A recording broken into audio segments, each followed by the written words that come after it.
అందం, డబ్బు ఉన్న అమ్మాయిల్ని టార్గెట్ చేసి ప్రేమ పేరుతో వలలో వేసుకొని మోసం చేశాడంటూ అమ్మాయిలు పోలీసులను ఆశ్రయిస్తూ ఉంటారు. ప్రేమ, పెళ్లి పేరుతో తమను చీట్ చేశాడని, తమ వద్ద ఉన్న బంగారు, వెండి నగదును వంటివి దోచుకుని తమను రోడ్డు మీదకు వదిలేశాడంటూ బాధిత యువతులు బోరున విలిపించే వార్తలు చాలా చూశాం. అయితే ఇప్పుడు ట్రెండ్ మారింది. నేరాల్లోనూ తామేమీ తక్కువ కాదంటున్నారు కొందరు యువతులు. అన్నిటా అబ్బాయిలే కాదు, యువతులు కూడా 6 ఆకులు ఎక్కువగానే చదువుకున్నామని నిరూపిస్తున్నారు.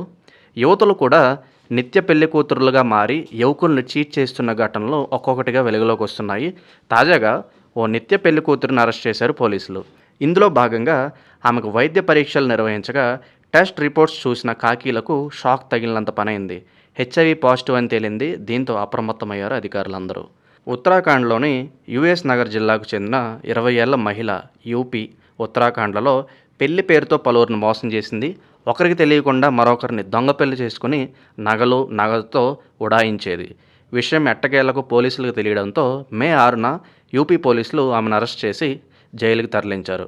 అక్కడ ఆమెకు వైద్య పరీక్షలు చేయగా హెచ్ఐవి పాజిటివ్ నిర్ధారణ అయింది. దీంతో పోలీసులకు షాక్ తిన్నంత పనైంది. ఆమె తనకున్న వ్యాధిని గతంలో ఎంతమందికి వ్యాపింపజేసిందోనని ఆందోళన మొదలైంది.